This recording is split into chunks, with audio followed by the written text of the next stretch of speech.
I'm sitting in front of one of my favorite boilers. It's a high-efficiency Smith boiler, and it was recently installed. It replaced a boiler that was more than 30 years old. And I just want to give you a few pointers on, if you own a boiler like this, you need to know certain very, very basic facts so that you can feel confident that your boiler is properly in soil and properly operating. The most important thing when you come into a room to check your boiler is to check the sight glass here. And there's water in this column, and the level of that water corresponds with the level of the water in your boiler cabinets in each of the sections. And that water is also in your return system, so the whole system is balanced at that level. And it should be somewhere around here. It's called the normal steam water level. Water level. Now, as the boiler is operated, some of that water is converted into steam.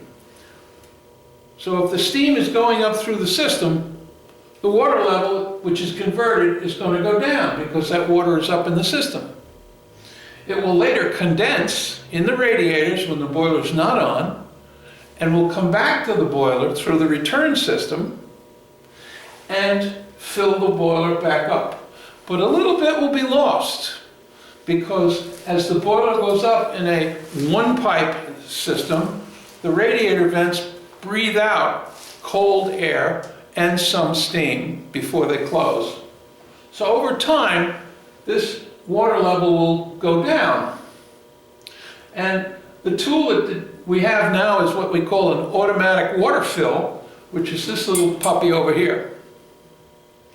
And so there's a float in here like a toilet. And when it goes down real far, just like your toilet does, it'll then add water. And it'll add water up into this magic line that is here on the side of every unit. Now, that line should be below the water level, down around here, okay? And so when the water gets down to that level on a permanent basis, it will then fill it back up.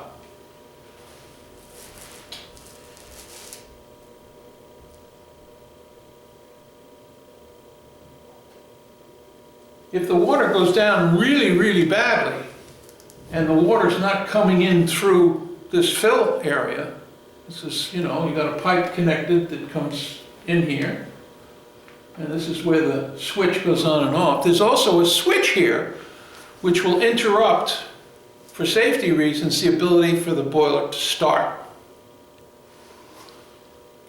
The one problem with these units is steam water is kind of dirty, especially in older systems, because the pipes are rusting.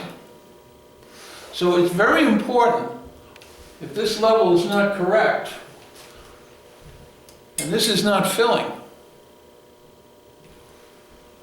to get it serviced so it maintains the proper water level. And one of the ways you can prolong the good operation of this unit, as the water is coming in, it can fill up and get dirt and mud in here from the dirty steam. So we have to simply turn on a blow-off valve, which is provided, and just turn it on long enough so that the water running out of the pipe is clean. It'll be dirty and that'll be clean. And so that should take about 10 seconds. And as soon as it's clean, you can hear it refilling. You can feel the supply pipe is cold. And your boiler level water should be right there.